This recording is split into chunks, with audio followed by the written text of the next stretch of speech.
Hola, ¿qué tal chicos? ¿Cómo están? A ver, después de tanto tiempo paso a darle una nueva lección. Sí, vamos a tratar de dar la, la parte subsiguiente a las aglutinaciones. Vamos a seguir con los métodos inmunológicos. Y entonces ahora nos tocaría ver un poco más mejor dicho, comenzar a ver el método de ELISA. Para esto lo que, uy, perdón. Para esto lo que vamos a tener que tener en cuenta que es bastante parecido a, uy, perdona, me duele mucho la espalda. Eh, Vamos a tener que tener en cuenta que es un método muy parecido a la hemaglutinación, ¿sí? Pero ya iremos viendo las diferencias que tienen, ¿sí? Es un método ampliamente utilizado, así que espérenme que les voy a poner algo. Ahora sí.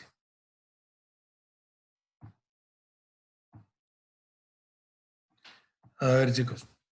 Mira, este cuadro que les pongo acá es para que ustedes vean la sensibilidad relativa que tienen los diferentes métodos. Fíjense, olvídense de fijación de complemento que no vimos ni vamos a ver en este cursado, pero vamos a ver el método de precipitación. Fíjense la sensibilidad relativa con respecto a otros métodos. Tiene una sensibilidad relativa de 1 y 2. Por lo tanto, significa que necesito, para que sea positiva una reacción, 20 microgramos por mililitro en el caso de una precipitación en medio gelosado o gelificado y 100 microgramos por mililitro en un medio líquido, ¿sí? Sin embargo, ustedes fíjense ahora la aglutinación, ¿sí? Que era lo que estábamos viendo la otra vez. Esto básicamente se refiere a precipitación, estamos hablando de una relación de DRL, por ejemplo, ¿sí? Y acá ya vamos a pasar a otra, una hemaglutinación, por ejemplo, en la cual, fíjense, la sensibilidad relativa cómo aumentó. Pasó a 50 y a 133 en el caso de la aglutinación pasiva, por lo tanto significa que necesito una concentración de anticuerpos ya no de 20 o 100, sino de 0,4 o 0,15. Fíjense la cantidad mínima que necesito. Sin embargo, existen otros métodos inmunológicos, ¿sí?, que son aún mucho más sensibles. Por ejemplo, tenemos la inmunofluorescencia, de tipo indirecta en este caso, el ELISA, que es lo que vamos a ver ahora, y el radioinmunoanálisis, que no lo veremos porque ya prácticamente está en desuso, pues utiliza radioisótopos radioactivos. Gracias al desarrollo de estas dos técnicas, el RIA prácticamente dejó de utilizarse. También gracias a la quimiluminiscencia y FPIA o polarización de la luz fluorescente y otras técnicas nuevas dejaron de utilizarse en la mayoría de los casos el RIA. Entonces, pero vamos a lo que nos interesa ahora, lo que sí vamos a ver en este curso, que son la inmunofluorescencia y el ELISA. Fíjense la cantidad pequeñísima que yo necesito de ELISA, por ejemplo, mucho más que la inmunofluorescencia, 0,01 microgramos por mililitro y este 0,05 microgramos por mililitro. Mucho menor ya la aglutinación y ni que hablar con los métodos de precipitación. Por lo tanto, tiene una sensibilidad relativa de 400 y el ELISA una sensibilidad relativa de 2000. ¿Sí? ¿Estamos? Entonces, una vez hecho esto, vamos viendo el método que hoy nos convoca, que es el ELISA. Entonces, vamos a ver los fundamentos y principios, ¿sí? Es el ELISA. El ELISA es en inglés se llama Enzyme Linked Immunosorbent Assay. ¿Qué significa? Que es un inmunoensayo que eh, forma un inmunocomplejo que tiene adherido o tiene incluida una enzima, ¿sí? Enzima.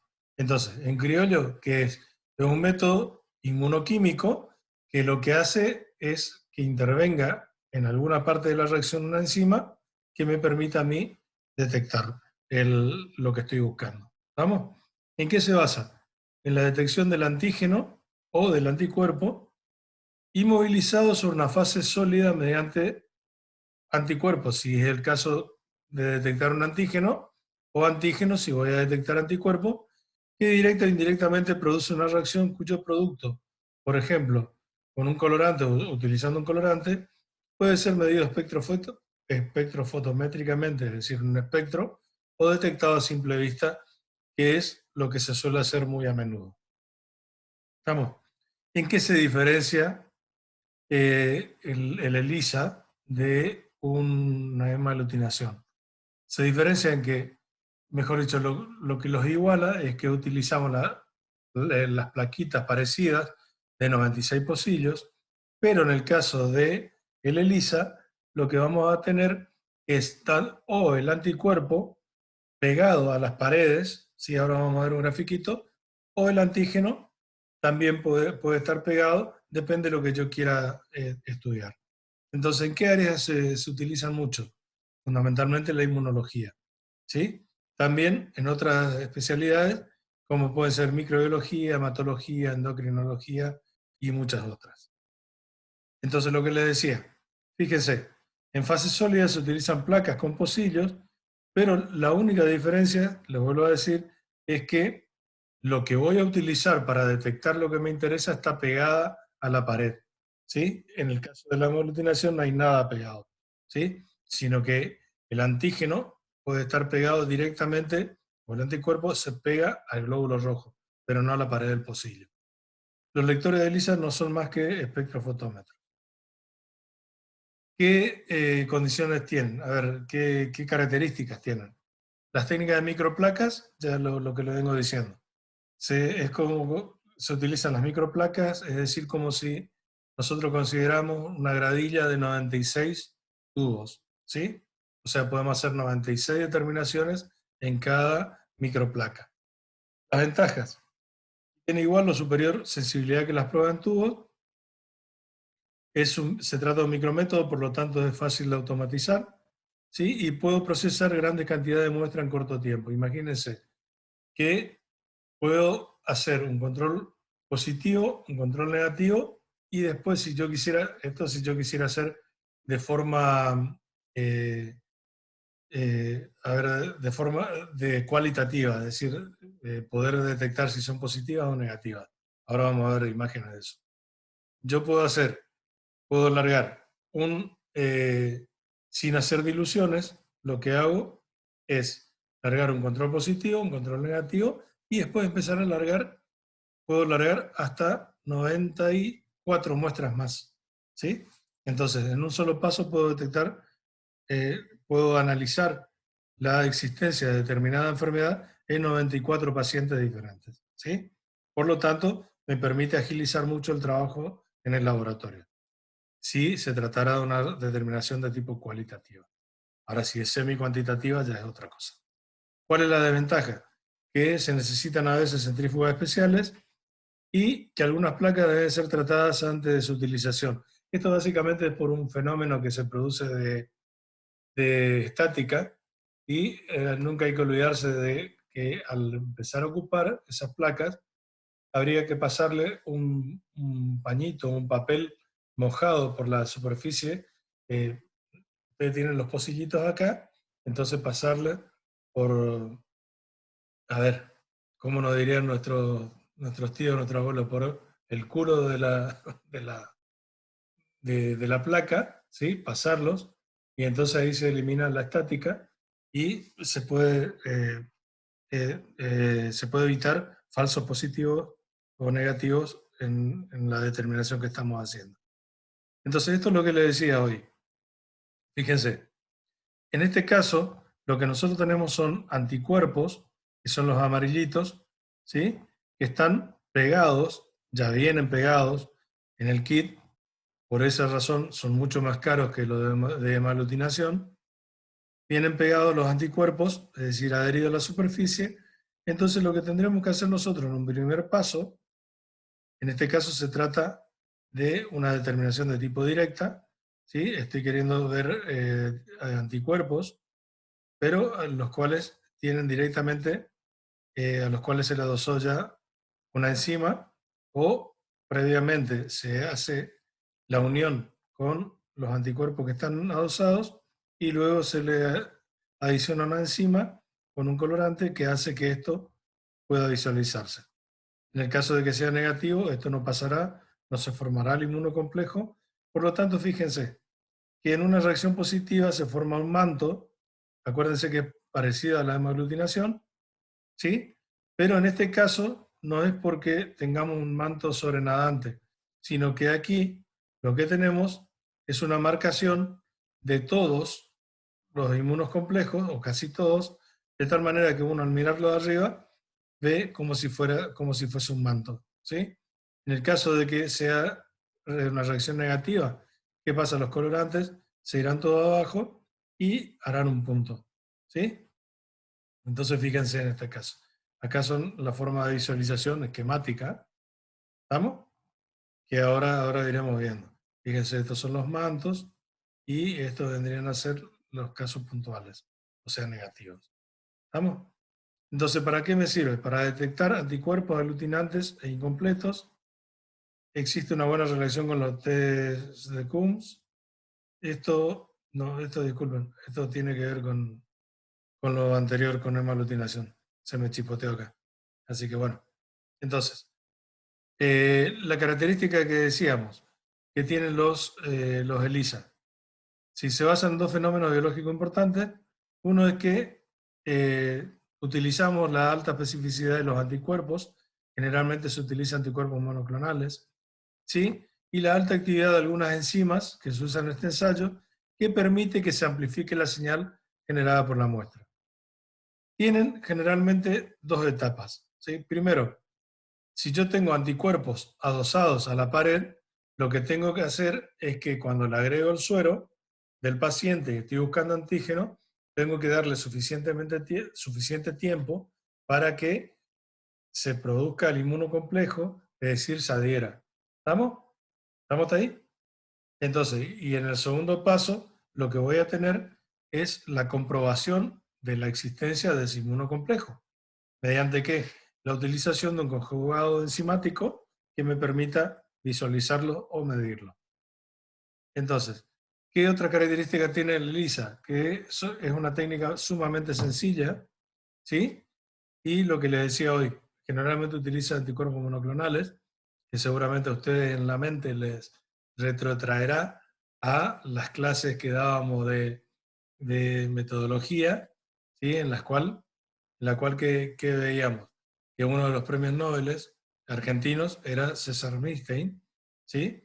Que una vez en Cambridge él descubrió los anticuerpos monoclonales y gracias a esto hoy tenemos esta gama de determinaciones y también la utilización de este tipo de anticuerpos o de estos anticuerpos en las vacunas, ¿sí? Así que para que vean por qué el pibe sacó el premio Nobel, y era un muchacho que salió de la escuela pública argentina, Jaldra.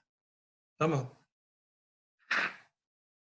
Entonces, ¿cuál es la gran ventaja que tienen también los ELISAs? Que no necesito un equipamiento demasiado sofisticado, ¿sí? Y los reactivos son muy estables. Por lo tanto, me permiten ocuparlo durante largo tiempo y con el advenimiento de esta técnica dejamos de utilizar en el laboratorio o de mandar a que utilicen isótopos radiactivos, es decir, dejó prácticamente en desuso a la técnica denominada RIA. ¿Cómo se clasifican los ELISA? Se clasifican homogéneos y heterogéneos. Los homogéneos generalmente están circunscriptos a las determinaciones que se realizan en un equipo automatizado, ¿sí? Existen equipos que hacen toda la mezcla, uno solamente le pone carga el reactivo por un lado y pone por otro lado el suero o las muestras, y el equipo se encarga de mezclar y de hacer toda la determinación, hacer el ELISA y leerlo. Generalmente en ese caso se utiliza la técnica de tipo homogénea, es decir, que no necesita más que una incubación, pero no requiere lavados posteriores. Sin embargo, el que más se utiliza, el que corrientemente se utiliza y el que ustedes probablemente vean, son los heterogéneos, que se utiliza la microplaca, soporte sólido, ¿sí? Y existen dos tipos de ELISA de tipo heterogéneo. Uno, en la cual hay una amplificación de la actividad, es decir, que no son competitivos, por lo tanto, en el caso de que tenga poquita enfermedad me dará una señal, y si voy progresando con la enfermedad aumentará mi señal. ¿Estamos? Sin embargo, hay otro en el cual el positivo lo que hace es que la señal que era grande en el caso de que sea negativo, si va progresando la enfermedad empieza a hacerse cada vez más pequeño. Por lo tanto, en uno tendremos mayor señal en el caso de la amplificación de la actividad o no competitivo, y en el otro, en el caso de ser positivo, tendremos una menor señal, siempre que el individuo esté afectado por alguna enfermedad. Por lo tanto, en los heterogéneos de fase sólida se plantean tres etapas. Primero, tenemos que hacer que lo que estoy detectando, tanto anticuerpos como antígenos, se inmovilice en la fase sólida, es decir, se pegue a lo que yo tengo adosado a la pared de los tubitos de la microplaca, de los pocillos. Segundo, hay una incubación con la muestra para que ésta reaccione. Y tercero, hay una amplificación o modulación por medio de la utilización del conjugado enzimático. ¿Estamos?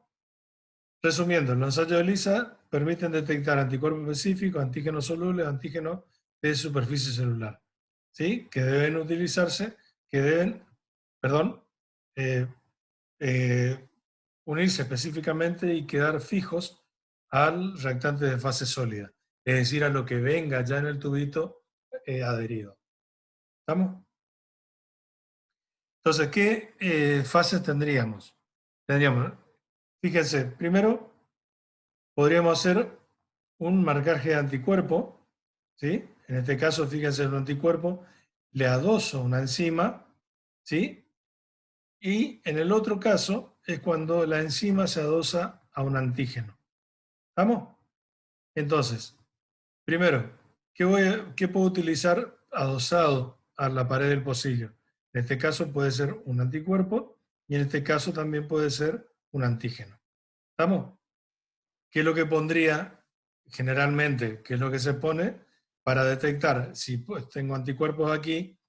En la mayoría de los casos, ¿sí? Y en métodos directos, o en métodos, sí, casi siempre directos, ¿qué es lo que voy a utilizar? Voy a utilizar la detección, o mejor dicho, lo que voy a tratar de detectar son los antígenos. En un método indirecto, lo que voy a tratar es de detectar anticuerpos, ¿sí? Que luego serán revelados por quién, probablemente por otro anticuerpo, pero con una enzima marcada que es la que me permite visualizar la reacción. ¿Estamos? Entonces, habíamos hablado que existe el tipo directo, indirecto o el tipo sándwich, ¿sí? Entonces, fíjense, el más sencillo, que vamos a partir de aquí de la derecha. Tengo la placa del tubito en donde por un método pude adosar los antígenos, ¿sí? Entonces lo que voy a detectar son directamente los anticuerpos a los que previamente le adosé la enzima, y entonces puedo detectar directamente. Esa es una ELISA de tipo directo. Entonces, fíjense que en el caso de una ELISA directo, ¿qué es lo que va a pasar?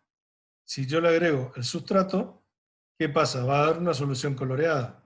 ¿Estamos? ¿Hasta ahí? ¿Estamos hasta ahí o no? Muy bien. Ahora, en el ELISA indirecto, ¿qué es lo que voy a detectar? Voy a utilizar puedo utilizar el antígeno, pero fíjense, lo que voy a detectar es un anticuerpo y para la medición voy a utilizar otro anticuerpo. Por lo tanto, es un método indirecto, porque no estoy utilizando directamente el anticuerpo que yo medía. Ahora, fíjense, en el competitivo, lo que voy a tener es que yo voy a tener el antígeno, perdón, en este caso el anticuerpo adosado. Voy a tener el antígeno del individuo y a su vez voy a tener antígeno marcado con enzima. Por lo tanto, si este individuo no tuviera antígenos en el suero o en su muestra, ¿qué pasa? Todos los antígenos marcados se unirían, por lo tanto la señal sería máxima, ¿sí?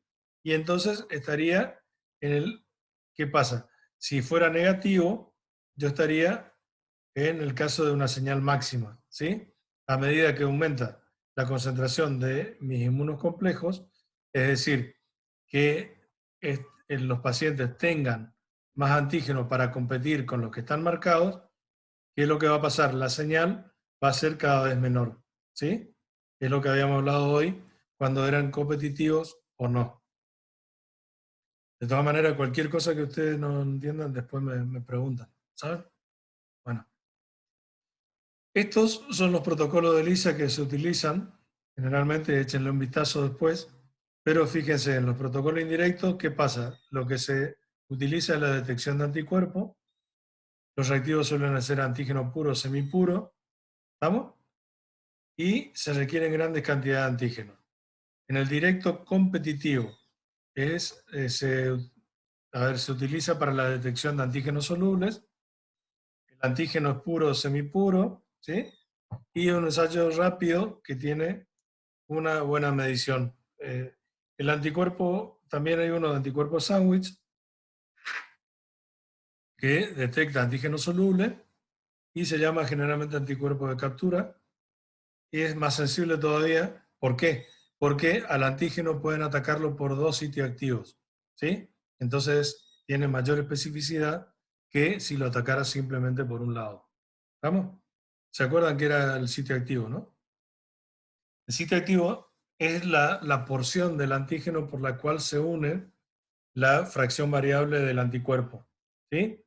Y existen antígenos que tienen más de un sitio activo. Por lo tanto, si yo lo estoy buscando por uno para que se pegue a la placa y después voy a utilizar otro anticuerpo para que se pegue por otro lado, ¿qué pasa? La especificidad es mayor que si solamente yo lo detectara por un solo sitio activo. ¿Se entiende? Bueno. Después tenemos otra de doble sándwich. Esto échenle un vistazo después. Después tenemos un tipo de celular directo, celular indirecto. Y esto sí me interesa que vean para que ustedes entiendan la proyección y por qué son determinaciones que son muy utilizadas en el laboratorio común y también los especializados. A modo de comentario, les cuento, nosotros en el laboratorio central, fundamentalmente 4 bioquímicos estamos destinados a la realización de los test serológicos para los posibles donantes o posibles receptores de órganos, ¿sí? Que que se obtengan de donantes por medio del CUCAI-COR, que sería la institución de trasplante de corrientes, o el INCUCAI, que sería la de Nación. Entonces, nosotros hacemos testeos de ELISA, de HIV, solemos hacer de toxoplasmosis, de Chagas, hepatitis C, hepatitis B, hepatitis A, ¿qué más? Bueno, creo que son todas las que hacemos, ¿sí? Entonces, ¿qué es lo que hacemos nosotros? Utilizamos generalmente ELISA y en ese caso lo que nos interesa a nosotros es simplemente ver si tiene o no tiene, ¿sí? Porque en el caso de que tenga, supónganse HIV, invalida toda la donación, o si tiene otro tipo de etiología capaz de ser transmitida al organismo nuevo al que se le va a implantar el órgano, también puede invalidar, depende qué tipo de trasplante se haga. ¿Estamos? Intento no mezclarles tanto, pero le quiero hacer este comentario para que ustedes vean. Entonces, fíjense, en cuanto a la evolución de los ELISA, fíjense cómo fueron evolucionando. En el 84 se obtuvieron para el HIV los de primera generación. En este caso, ¿qué es lo que detectaban? Detectaban anticuerpos para el virus tipo 1, ¿sí? O sea, el HIV de tipo 1. En el 93 sale uno de segunda generación que ya me detecta anticuerpos contra el HIV de tipo 1 y del tipo 2, ¿sí? Entonces, ¿qué pasaba con el 84? Que si yo tenía estaba afectado de HIV, pero los virus que habían ingresado en mí tenían el serotipo 2, ¿qué pasa? Este método no me detectaba. Sin embargo, con la del 93, sí ya me detectan todo. Disculpen si siente el ladrido, mi perra más chiquita está re loca allá afuera, no sé qué es lo que está viendo. Ahora, en el 95, fíjense, ya aumentó la selectividad, ¿sí? Y la especificidad. ¿Por qué? Porque a la posibilidad de detectarme los anticuerpos contra el HIV de tipo 1 o tipo 2, también me detecta el antígeno O, que es un antígeno propio del virus del HIV. Por lo tanto, significa que si yo tengo antígenos HIV1 o HIV2, ¿qué pasa? Me puede decir que tuve o que estuve expuesto al virus del HIV, pero si me detecta el antígeno O, ¿qué pasa? Aumenta mucho más la sensibilidad porque me está diciendo que estoy teniendo el antígeno de tipo O, ¿sí? Perdón, perdón, en el 95, lo que se detectaron anti-HIV1 de tipo 2 y contra el antígeno O. Ahora sí, discúlpeme, acá les mezclé. En el 97 sale uno nuevo que detecta el antígeno P24 que es típico del HIV. Y a partir del 98 entramos con los métodos de tercera generación y los de cuarta generación, que son los que utilizamos ahora, que detectan tanto anticuerpos anti-HIV1, 2 y el antígeno O, y también me detectan el antígeno P24. ¿Vamos? Entonces, en lo de primera generación, lo que les decía, se usaba lisado de HIV purificado y a menudo le faltaba mucha sensibilidad, especificidad y me detectaban solamente anticuerpos de un solo tipo. En lo de segunda generación ya fueron mejorados, ya no se utilizaban lisados del virus, sino se obtenían por técnicas de biología celular recombinante. Yo tenía péptidos sintéticos y ya me detectaban los dos tipos. En lo de tercera generación, ¿sí? Se utilizaba una de tipo sándwich y se utilizaba un antígeno marcado como conjugado, eran mucho más sensibles, y en la cuarta se detecta tanto anticuerpos como antígenos. Por lo tanto, ¿qué obtengo? Que puedo reducir el periodo de ventana. Entonces, fíjense cómo fue evolucionando. ¿Se acuerdan ustedes del periodo de ventana del HIV? ¿Qué es lo que va a pasar? Si yo tengo un encuentro, supónganse un encuentro casual, ¿sí? De tipo riesgoso, ¿qué es lo que va a pasar? Puedo contraerme el virus, es decir, con una persona que tiene el virus del HIV, ingresa a mi organismo el virus del HIV, pero yo no lo puedo detectar inmediatamente, sino que tiene un periodo de ventana, es decir, ese periodo en el cual recién yo puedo, como portador, puedo exponer eh, mi nueva condición de portador del HIV. ¿En qué se basa este periodo de ventana? En que, primero, ingresa a mi organismo, ahora el virus ingresa a las células, empieza a replicar, empieza a utilizar células para su propia maquinaria, para replicar las copias del virus, y cuando ya se formó una replicación importante, me va a detectar, mejor dicho, me va a ser posible detectar los antígenos. Y también, si yo espero un poco de tiempo más, ¿qué pasa? Esos antígenos van a empezar a hacer que mi sistema inmunológico empiece a producir anticuerpos de tal manera que ya no solamente voy a detectar antígenos, sino también anticuerpos.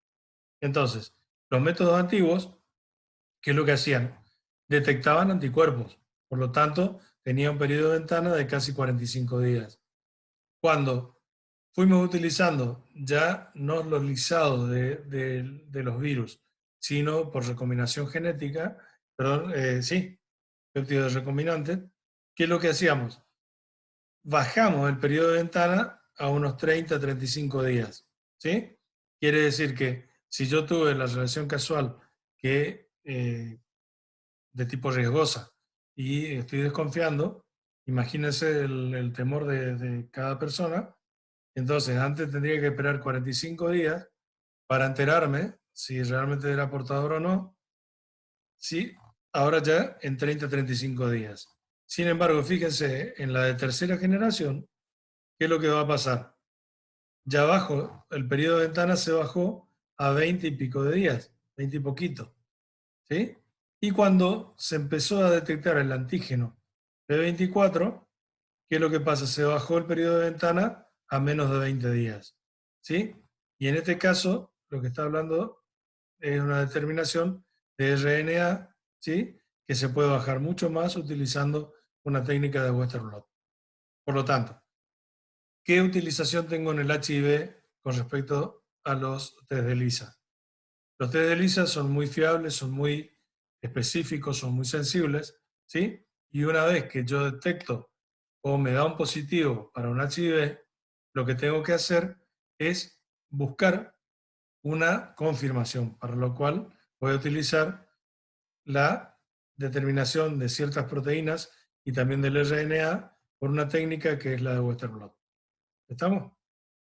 Entonces, para ir cerrando, vamos viendo el mismo cuadrito que habíamos visto. Acuérdense, cuando se forma el inmunocomplejo, yo le adhiero la marca que va a venir a través de una enzima, se forma el botón, y si no, se forma un punto, ¿sí? O un precipitado del reactivo que me da la marcación en el fondo del pocillo. Entonces, fíjense, en este caso estamos viendo una ELISA para toxoplasmosis. ¿Qué es lo que tenemos que tener en cuenta acá? Que el positivo, al igual que en la hemaglutinación, se verifica cuando el manto ocupa, ocupa un diámetro mayor o igual al 50% del diámetro total del pocillo. ¿Sí? Entonces, fíjense en este caso. En este caso partimos del puro, medio, al cuarto, al octavo, 16avo, 32avo, 64 y 128. Entonces, fíjense, da súper positivo al medio, al cuarto, al octavo, 16avo. Esto de acá estoy haciendo diluciones, ¿eh? 32avo. Y fíjense, ¿qué harían acá ustedes? Yo diría que el positivo es hasta 1 en 32. ¿Sí? Por lo tanto, el título que voy a informar es 1 en 32. ¿Vamos? En este caso, fíjense, casi que yo diría que es 1 en 64. ¿Sí? Esto es toxo. Ahora, fíjense, esta es una dilución para toxo, ¿sí? Y estos son todos chagas. Entonces, fíjense el del toxo, el del 120. A este se le hizo toxo y chagas. Fíjense, el 120, ¿qué me indica? Que la dilución al medio está positiva, al cuarto positiva, al octavo positiva, pero acá ya me da negativa. Por lo tanto, informaré toxoplasmosis positiva hasta 1 en 8. ¿Sí? Ahora, fíjense, acá hicimos solamente cualitativa. Hicimos de varios pacientes. Y fíjense cómo da positivo el del 120 y cómo son negativos todos los demás. ¿Sí? Eso quería que ustedes vean simplemente para que después, cuando se le pregunte cuándo es positivo, cuándo es negativo, acuérdense que es igual que en la hemaglutinación. Siempre cuando el tamaño del halo, ¿sí? O del manto, tenga un diámetro que sea mayor o igual al 50% del diámetro del pocillo. ¿Estamos? Creo que hasta acá llegamos con esto. Sí, señor. Entonces, bueno, chicos, voy a tratar de mandarles otro tipo de información, a ver con qué. Y voy a ir pensando en algunas actividades o ver la forma en que puedo evaluarlos, ¿sí? Para que ustedes eh, vayan teniendo un poquito más de seguridad en la información que les di. Bueno, hasta la próxima semana, Dios mediante.